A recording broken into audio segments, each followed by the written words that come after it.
everyone, it's lovely to have you here with us. We're currently studying the mystical book Practicing the Presence by Joel Goldsmith in our online study group.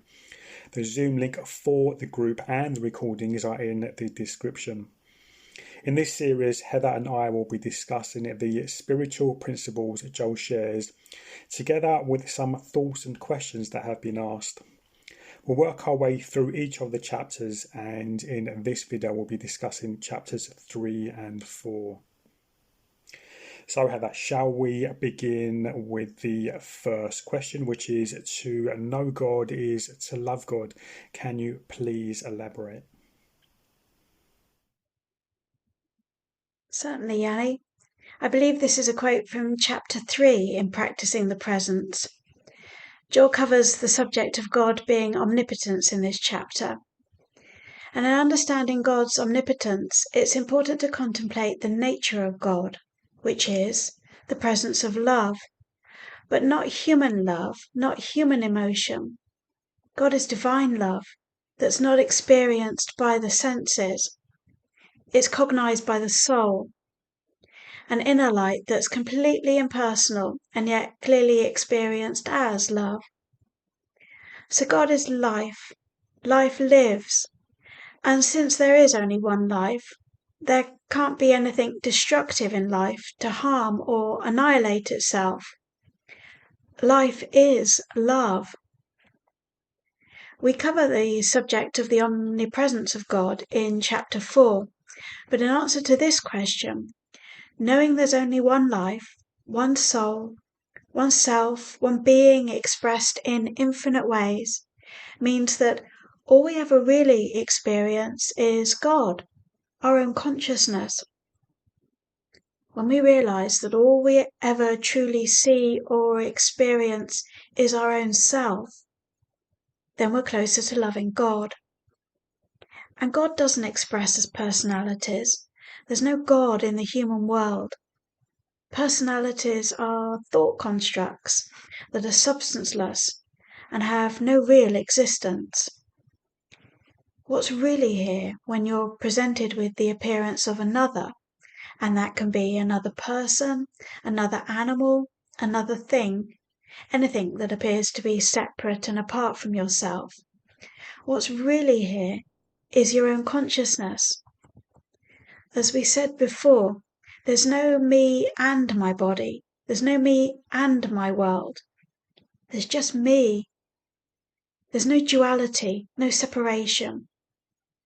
Joel covers this in the chapter we'll come on to later about loving thy neighbour, because thy neighbour is really your own self.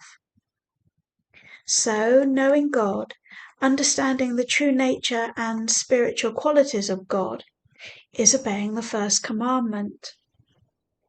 To love the Lord thy God with all thy heart. Joel sometimes talked about how we're not required to love or forgive personalities on the spiritual path. And I think there's a misconception that in order to be spiritual, one must unconditionally love everyone. In a sense, that's not true. Only God can love. Man can't love because man, or ego, is not the doer. And one of the wisdoms in the infinite way is consciousness lives itself. You do not live it. This is an important subject that we'll discuss again in more depth in another video. So Joel cited the example of when he tried to love and forgive Hitler, and Hitler was prominent in Joel's day. And he came to the understanding that it's not man who loves, it's God who loves. I remain as the witness, and love flows. It's a natural happening when we're resting in awareness. As part of his ministry, Joel often gave talks in prisons. And again, he cites an example of being forewarned by one prison warden before he went into a meeting that the men he was about to talk to wouldn't stay in the room and they wouldn't listen. In actual fact, Joel went in there and spoke not to the personalities and the appearances of the men his senses were presenting to him. He saw through the appearance, and we talked about how to do that in our last video. Joel bore witness to the presence of the true self where those men appeared to be, and all of them stayed. And not only did they stayed for over the hour and had questions afterwards. They sensed, maybe not consciously, that Joel wasn't judging them, but instead was communing with the truth of their being. So this is knowing and loving God. Living in awareness of our own self is devotion to God. Thank you, Heather. Let's move on to our next question. There is only one power, and God is that power. What does that mean? Thank you, Yanni. So this is another important principle in the infinite way. God is the only power. God, consciousness, being all there is omnipresent, omnipotent, and omniscient. And by that I mean our consciousness is the only power, the only presence, and the only intelligence in our experience. It's all there is. So let's consider omnipotence. We've said there's only one life, and since life lives, it can't annihilate itself. Therefore, there can't be two powers. There can't be a power of good and evil in spiritual truth. Good and evil are appearances in carnal thought. They're not the absolute truth of what's really here. Take, for example, the belief that a germ can cause illness or kill. Since God, consciousness, is the substance of all form, of everything that exists, can it really harm? Or is it just a belief outpicturing that appears to cause sickness?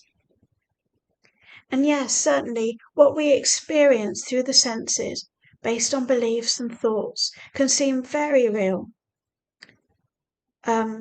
Especially when there's fear or pain involved, or we're reacting to something.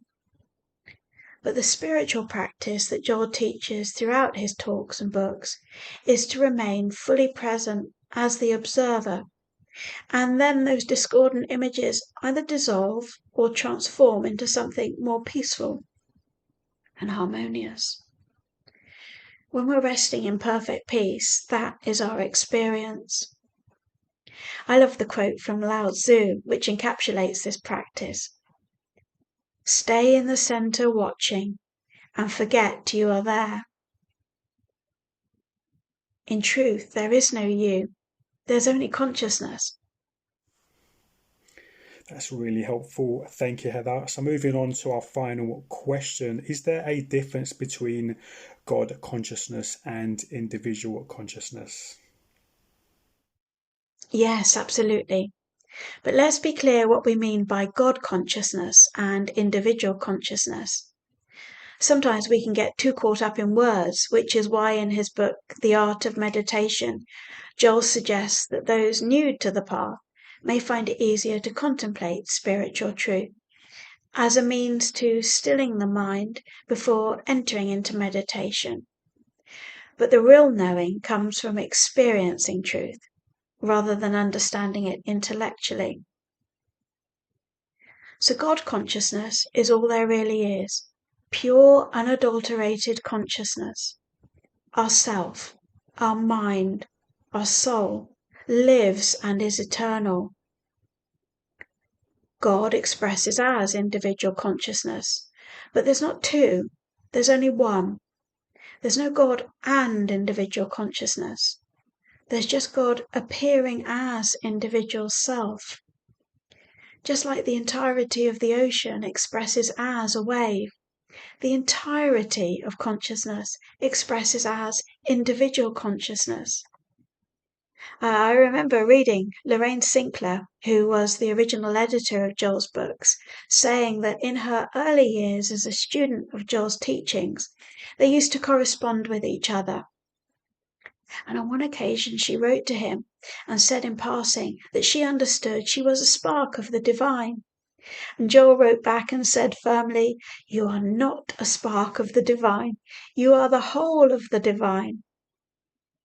So be very clear that our consciousness, our mind is the omnipresence, omnipotence, omniscience. There's not some far off God separate and apart from ourselves. The I that I am is the embodiment of the one presence.